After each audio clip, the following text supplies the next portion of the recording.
Then you have to look back to 16th, where you find Bo Parry in car 114. And 4th in that order, and then William Green in car 264, as that is Steve Bartlett and the 21 of Walker both off into the gravel, and that's an early exit from them. Yeah, Johnny Greensmith had gone down the inside, flying well there in 5th position. Through so corner they go, and Dendy and Hall going off to top 2. There's been a collision behind them, I'm afraid. Big spin, I think that was for Christopher Ginn in 20, and a couple of others had to take avoiding action. I think there was, but he's held on ahead of the 2 BC Cars Motorsport machines of Steve Foden, now ahead of Adam Sparrow. Oh, there's a touch and a spin. I'm afraid 28 has gone around and has been missed by the pack for Jake Pace. It was Pace who locked up into the corner, got into the back of the car ahead, but it is, but only just. Jordan Steele right in his wheel tracks. Cole Swift's made a good start. He's come around the outside of Will Stacey to go 3rd from 5th on the grid. There's Andrew Rogerson's taken a totally new line to the Silverstone Grand Prix circuit, and a big spin behind from Joe Weaver in the Audi Sport replica livery. Several cars running track limits, and now it's side by side between Sam Heading. Oh, there's something going off. That's Rogerson. Rogerson off the road at the S's, so that's off at Baggett and Beckett's. And you can spin your wheels all you like, Sunshine. That TT's going nowhere. Meanwhile, up at Brooklands, it's all go. Where's Cole Swift? Looks to the inside, brakes desperately late up the inside of Jordan Stilt. The brakes glowing, and he just braked too late. Well, he wasn't going for a move on Jason Pelosi, was he? He's ended up tagging Pelosi, and they've hit again, I'm afraid. I hope none of that was intentional. You've got 2 very damaged cars rather unnecessarily in the end there. So breathe in and look through your hands, and in fact it's JW Bird that leads, and Baker racing straight into 2nd. And look at the Gen 2 car, but Baker racing massively out of shape, trying to get in front and make contact. Almost, in fact, it did just touch the JW Bird car. Seconds into the race, they're all over the place, and Bacon goes spinning. It gets so out of control, it's off facing the wrong way. So the front 4 cars got 2 bunched together on cold tyres at the beginning of a 3-hour race, and now down the back straight towards Brooklands they go. Alpha Trojan tries to come across, and they make contact. And Davis just about gets his breath. They all just about got it stopped. Now he's put a lap time to doing if the car's been quite fat with fuel since the start. I don't know how much fuel they take. 4, 5, 6. That's Gemini Racing for Sean Kirby and Andrew Smith. 3 minutes 0.7 for Borbin, 3 minutes 0.4 for Rubio. Oh my goodness me, that's the Gemini car that's gone up and over at the same place it had a spit. That's over at Luffield. Look at that. And the other car's got involved, and that is 446. That's ground to a halt on the inside of Luffield with damage to the front end. So it looks like possibly not a nice place to have an accident, that. It's approaching the fastest part of the circuit. It's a very solid concrete wall, and Jordan Pimley gets into the back of Del Pace. The leaders are off. The leading 2 are off at Clearways just as the red flags fly. The race being stopped, and major drama. Jordan Pimley went for the move on Del Pace, and the 2 of them have clattered into each other. Not sure who that was. We'll get to that in a moment. Possibly Thomas Walker, but through Paddock Hill Bend they go, and Ali Bray has gone right round the outside. Into the gravel goes Neil Chisnell. Neil Chisnell way off the road. He will dig his way back onto the track. Yeah, and still relatively, by my standards, early doors. And there is a tangle there at Druids. This will be a safety car. It's the 200 Red River Sport car. Who have they tangled with? Is that Seed Data? It is. Seed Data then with broken right rear corner. That car's going nowhere. What a shame then. Who's in the 214? It's Matt Hogg, I think, isn't it, in this stint? Yes. Yeah. Oh, and now Team Summers have had a loop on the exit of the final corner. So it's all broken out all of a sudden. And damage to the Axiometrics. Axiometrics, the second place car, have got bodywork rubbing in that new for 2025 rookie category. Rookie trophy, as it's officially called. Oh, contact out of Graham Hill Bend, and cars bouncing down the grass. What was that all about? Someone slowed, I think, and was rear-ended coming out of Graham Hill. He got his foot in the door, but couldn't quite kick it wide open, and so he's still stuck on the outside line into Graham Hill Bend. They are 3 abreast behind, and there is now finally some proper contact. Around will go Richard Wootton. That had to happen. They couldn't keep that up without it all going wrong. A new dynamic. We haven't really seen Steve in second, I don't think, so far this weekend. Oh, that's not going to end well. There's 3-way contact, and up onto the side of Thomas Walker's car goes Steve Bartlett. I don't think Adam Sparrow on the outside realised they were 3 abreast there. This is crazy stuff. Yes, every time he leans on the right front corner, that bodywork is fouling against the tyre. It's not slowing him down, though, and Thomas Walker is going to keep himself in the battle for as long as he can. Oh, and more contact. Around goes the 68. That's Paul Tucker. He has tangled, I'm afraid, with Pete Smith. I hadn't even noticed those two closing in on that group, and that will take a few moments. Oh, a little bit of a tapping the tail for Ollie Hall. He almost clatters into Sam Middleton. Jim Barrett's car's all over the place, isn't he? Had a slow it off big time in the background. George Grant is one of them. The 88 is the other. That's Martin Whitehouse. Big damage done to the front of Whitehouse's car. Grant, amazingly, is attempting to carry on, but Whitehouse going no further of that. I'm sure he's doing his best, in fairness, to pull the car. Keep an eye the back of the pack. George Grant in the Clapham North Cup. Well, he's already gone, and there's a third car actually involved in that, which I think was in the middle of the two of them. And I think that car will go through. So Langford, 7th place now. Jim Barrett is the club Masters leader, the club class itself led by Sam Middleton. Oh no, round goes Langford! Round goes Langford in front of the pack. Was that contact? What happened there? I know Barrett was being attacked by Clive Powell. That was what had attracted my attention, but then something happened to Langford. Just allowed Aidan Hills to break away. He was 8/10 clear at the start of the lap. Look at the rain, though. It's teeming down. And off goes Ollie Hall into the back of Blackwell Chambers. The rain has arrived with a vengeance. The leader was off the road as well, and this is now getting very, very treacherous indeed. Aidan Hills can barely keep the car on the track at clearways. Blackwell Chambers is sideways again. How they're all still going, I don't know, but the rain is lashing down at the top end of the circuit. Jim Barrett goes around now as well. It is absolutely hammering it down at Brands Hatch. Chris Stones is there in 5th position, and Oliver Roberts was 6th, I believe. Oh, contact, no! Hawkins into the back of Gravson. Around goes the number 2 car. Tim Shooter losing out here to Kyler Garrard as well. Oh, and Dick Trevitt sideways. No, just as I was praising him, he's got around and he's stuck in the middle of the road at the exit of Surtees Corner. That's not a nice place to be. He's trying to roll off the track. Oh, thank goodness for that. Gets going again right in front of the leaders. Oh, and around has got Kyler Garrard as well, so they both looped it going through Surtees. Paul Deacon. And off goes Kerry Lewis. Kerry Lewis from 2nd place has lost it at Graham Hill Bend. Slides across the inside edge of the road, selects first gear and carries on. The burgundy coloured car is not going particularly quickly. Billamoria comes through. Oh, and it's sideways. The race leader is sideways. Billamoria heading for the gravel. He's off. Billamoria's off into the gravel trap. I do not believe it. And he's dug the car in as well with 11.25 minutes to go. Feroz Billamoria throws away the race victory. He was 6.1 seconds ahead of Julian Daniel. Yeah, this is about the time, isn't it? We've got 3 minutes on the clock, so this is about the time when I reckon you need to be in that top 3. Oh, that was the 12. Went too deep into the corners, taking out both the 7 and the 50. So that was Clarkson, wasn't it? Yeah.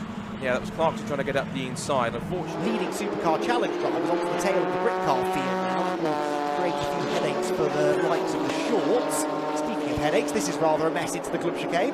Oh, and contact, and around goes the 43, Janetta. So Fressel, Jack McNetta in the Supercup days on Token, and they've stayed with the brand. Yes. They're still with it in brick car, which is good to see. Broken right front suspension, I'm afraid, Richard, on the 43. So both sides he's been locking up as well. So I don't think it's a flat spot. I think it's just a braking issue. That will put him right back into the next pack of cars, where Kramer is up the inside as well. Oh, and clatters into another car, and that one goes around as well. That was the 50. Some pit lane penalties maybe that need to be handed out, and there's a team. Oh, and there might now be more drama. That was a car off into the gravel trap at Stowe. Where did it go? It's gone.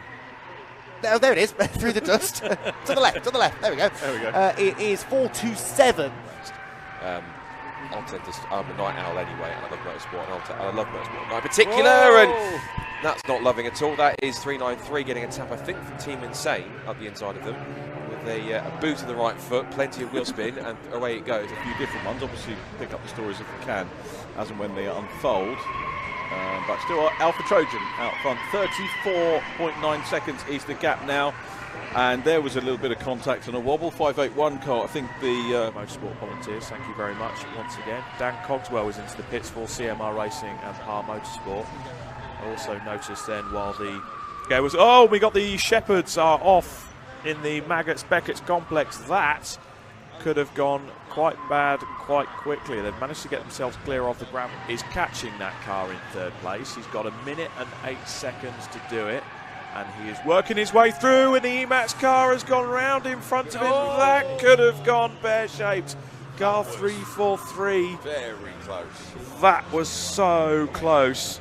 from the outside of row number 1. They head towards Old Hall Corner, 3 abreast for second place. Kellett's on the inside, Miller's in the middle, Horrobin on the outside, gets tapped sideways, Horrobin's off the road, he's heading for the barriers, and unfortunately I fear is out of the race. They head down the avenue for the first time of asking. There's a bit more door banging down the hill, and they arrive at Cascade. Yeah, that's absolutely perfect at the front of the field. That's what you want. That's why you qualify at the head of the pack. And that's a really, really sad way for the number 14 in the Shell Oils hairpin. Oh, Lucas has gone round the outside of Kellett, but then the car slows. The car slows. Is that Kellett? That's Kellett, sorry, slowing through the Shell hairpin. That caused a right traffic jam through the right-hander, and that's all changed again now. So it's Cooper from Miller. Off goes Morgan Kidd on the grass. Oh, the car almost does a front flip over the bumps, and that is surely going to be the end of Morgan Kidd's race. That was a dramatic exit for her, and that car, if that hasn't sustained some serious damage underneath, I will be amazed. Yeah, there really is. John Cooper struggling from paces. They were slowest of this trio on the last lap. But let's have a look at Gary Miller. Look at this one. That's brave and that's silly. Oh, around and over we go. Oh, that's a big one. That's John Cooper. A big accident down at Island Bend. That will be another red flag immediately, and that is the fastest part of the circuit, not where you want to be making contact.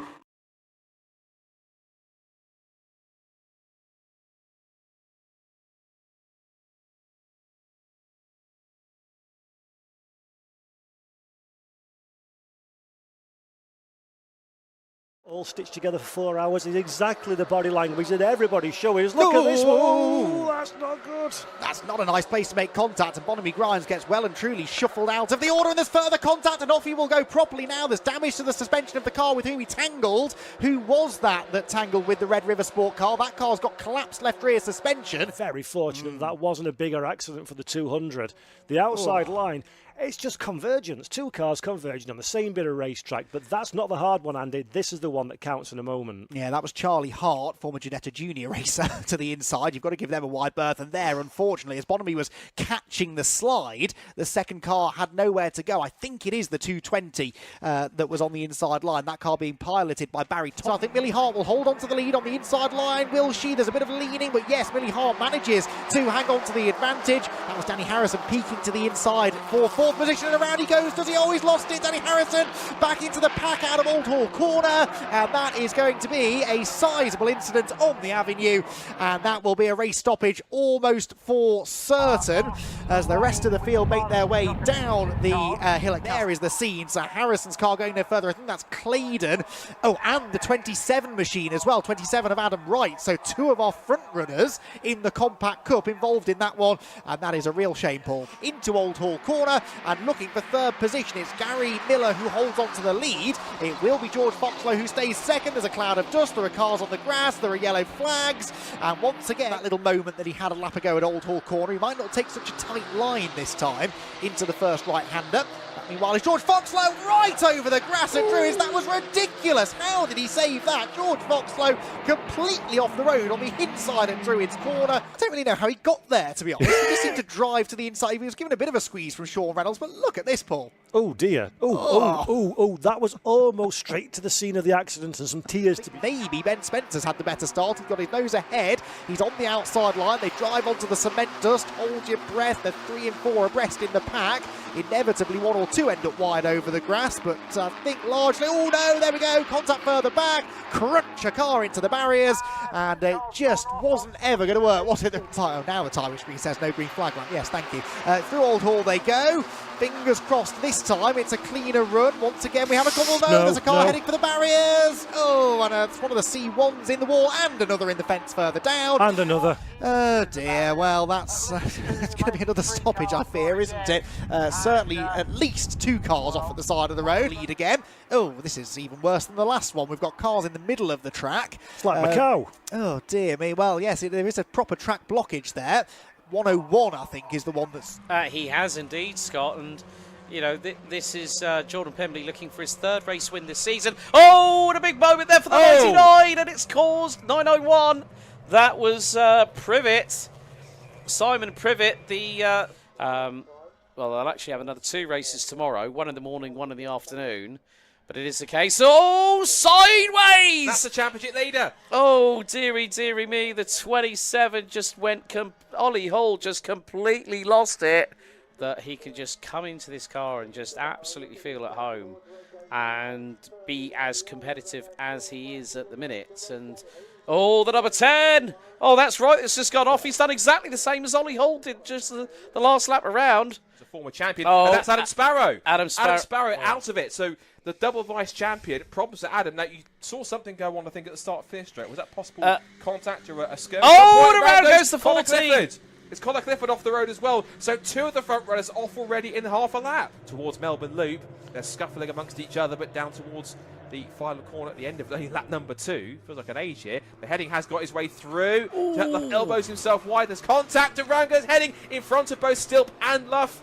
Facing the wrong way on the exit, the final corner. There's damage to the front of Jordan Stilp's car, and through it all, Andrew Rogerson is powering his brake pass. And they once again tumble down through, tumbling down the order in car number 3. He's gone for a spin. Number 3 is Winstanley. Yeah, Winstanley, who's off. Chris Winstanley, who's gone spinning away. And 2 or 3 cars off in the background, 2 or 3 cars off at the top of the hill. Multiple cars off there. Holly up there in 3rd position. We're looking at this now, in fact, because there's 4 cars that are stopped. 2, in fact, 1, in fact, is stationary on the track. So they head back up towards the top of the hill at Coppice again. Pimley's attacking for 2nd once more. Bite of the curve through Coppice, and let's see, run wide is Perry wants right into the grass, which is going to be soaking wet after the rain. The champion leader is off the road. Jack Warry keeps his footing. Credit for that one. Warry came across the line 6th in car 6th. As they come through the right-hand side.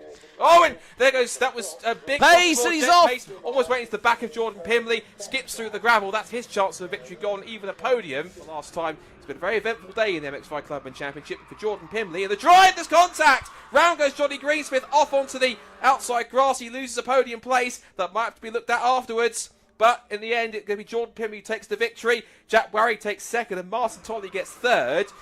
I'll say provisionally, because that might be looked at afterwards, I think. Possibly Clark of the course, Andy Holly, might have something to say about that one. And Austin Penn, that wasn't a lock-up. He has damage to the front right. Did he clip one of the tyre stacks going into the chicane? But it doesn't work. Not a long enough straight here up to the 2nd of the right-handers. Unless he can prove me wrong and stick that nose in. He will. He's going to go for it. Down the inside. They make contact. Where goes Uvio? Contact at the top part of the circuit. And Uvio are off into the grass. Now, is Bradbury waiting, or has that car lost power? Dive to the inside, but it is a dive, isn't it, John? He wasn't there. And crucially, he then puts himself into an ever-closing gap, snatches the brake, and contact was inevitable. Yeah, you saw from the lock-up there where he realised, oh dear, he's not seen me here. Taking the rest of the race again anywhere near the top dozen, so one would expect, but still 3 abreast through the hairpin in the midfield, and there's finally proper contact, and 2 cars end up off the road, 4 cars in fact end up off the road, and that was just a tiny tangling kick-off our first final detail Fiesta ST150 Championship race of the weekend. It's a brilliant start from Michael Blackburn. From 3rd, oh, there's a collision further back, 3 cars off to the right-hand side of the road, 39, 42 and 62, I think. Anyway, by the looks of it, they head towards the banking with Uvio leading and Axiometrics, I think, up into 2nd. There's carnage further back, though, as cars are pointing in the wrong direction. Is that? It's Sherrodice. Sherrodice, PLR Racing are involved as well. The 210 and the 169 all tangling at the banking. Play then, watch the middle of your screen. Right, let's... Belshaw loses it. He gets into the side of Tim Wheeldon. They both spin, and Belshaw is collected. Wheeldon, I think, is okay. He just spun harmlessly onto the inside. Axiometrics have another answer. What's happened at turn 1? PLR have tangled with Morpheus, is that, I think. It's the 169. Yeah, 169 have tangled with PLR, and it's a 2nd spin of the day for PLR.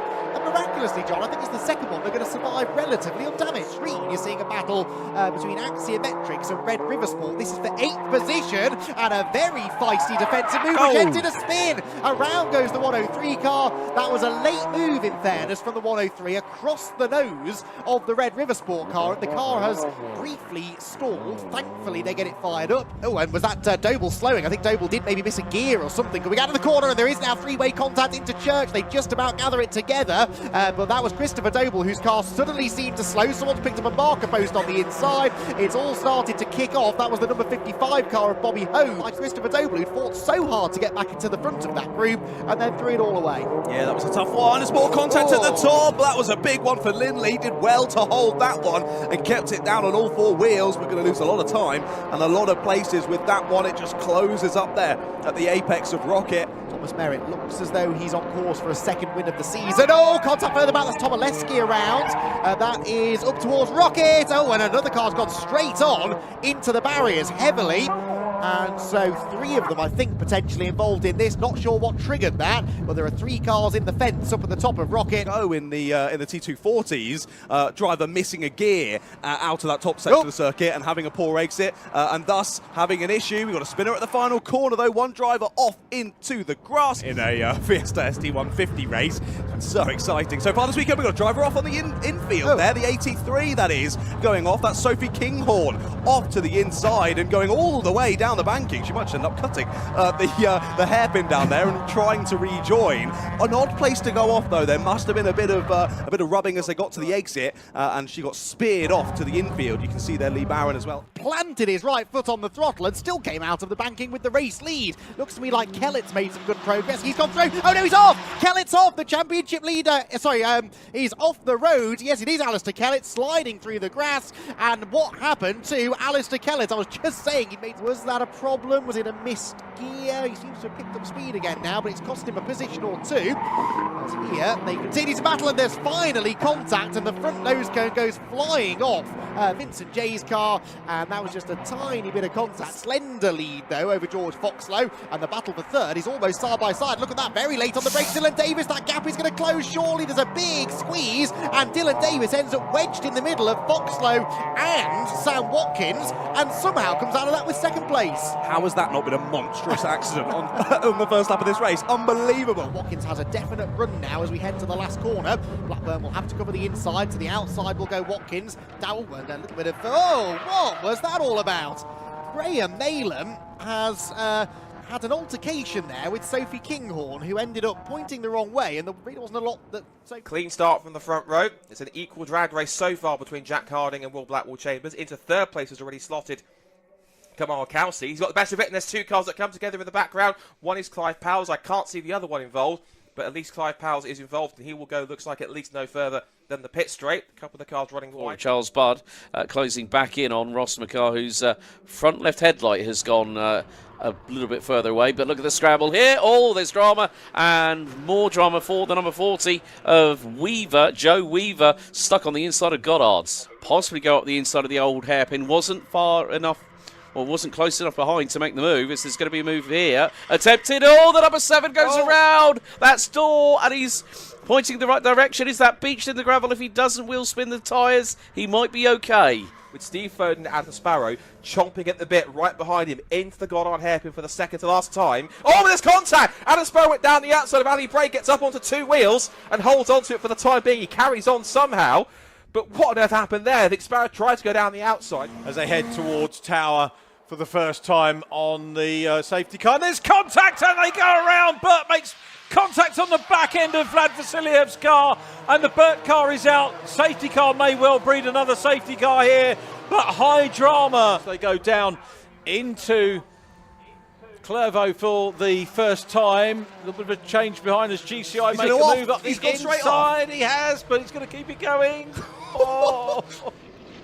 Oh, they were a band, weren't they? You probably don't really... No, it's sideways. Just tried to get down the inside of Stefan Marsh. There, and he tries again, and he hits Stefan Marsh. Tolan tags him. Oh, that's such a shame. Are they mates? They were. They were. We'll have to see what happens afterwards. RSR, Ford Escort, and Kevin White with a brilliant drive.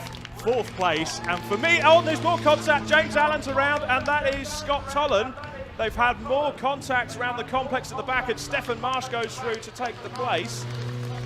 So it looks like there's been some further contact round. James Allen car is stationary. I'd anticipate that Andrew Schofield is probably going to get back into the mix here, given that his best lap of the race is a 2nd quicker or so than the 2 cars in front. Says in front, 1 car off the road. Who was that? Big cloud of dust. 1 car going spinning. It was Chris Stones. Chris Stones loses it through Island Bend. That's an incredibly fast corner, probably going towards 90 to 100 miles an hour. And Aidan Hills goes to the inside to hold on. It's 3 abreast of 4th behind. That's Thomas Langford holding off, and it's contact. That was between the 21, I think, of Charlie Todd. He gets into the side of Ollie Hall, the championship leader, in trouble, bouncing over the grass as they exit out of Old Hall and down the avenue towards Cascades for the first time. But it's Harding that leads. Mr. Harding to hold each other up so he could perhaps sneak through and take another overall spot off of Will Blackwell Chambers. But Aidan Hills is off! Aidan Hills is off. He was sideways there. He was weaving from side to side over Hilltop. I wonder what that was, if it was an issue or a problem. 14th, and on the boot lid of Wilkinson Hughes in the other Mark IV MX-5. Oh, car off, and that's Jas Sapra. Jas Sapra went off at the hairpin. There he goes into the gravel. Oh, Jas Sapra, car quick, but just never seems to get any luck whatsoever when it comes to them. Me into second place. Barker in third place, followed by Hoggins fourth. Side by side between Maiko and Dunn for fifth position. A little further back there was 2-on-2, and that's for the Peugeot 206 119. That is James Easton going. No, it's not James Easton. It's Dale Edwards going side. As for the title contenders, they are a little further back than I think we expect them to be. As Jack Warry goes wide over the curb, that's the championship leader. And this now puts both John Pethick and Jonathan Greensmith, and there's two cars come together in the background. Now, can't exactly see which one it was. 206.5 for Davis. And the rest of the field are doing Chris Evans, and Kinghorn's off the road. Sophie Kinghorn off the road up at Lodge. And she was in fifth position at the time. Now, sadly, the camera didn't catch the beginning of that, but the aftermath they certainly have. I wonder. She's getting out rather animatedly as well. She was quite unimpressed with something. And as the car gets Sophie, and Sophie looks rather exasperated. Oh dear. She looks cornered by millimetres of Chris Delwell's car. And back down the avenue again. Pete Smith is in there too in a sideways moment. Both Pete Smith and Paul Tucker off the road, cascading down the hill. It just lands right on the apex, and somehow everybody avoided him.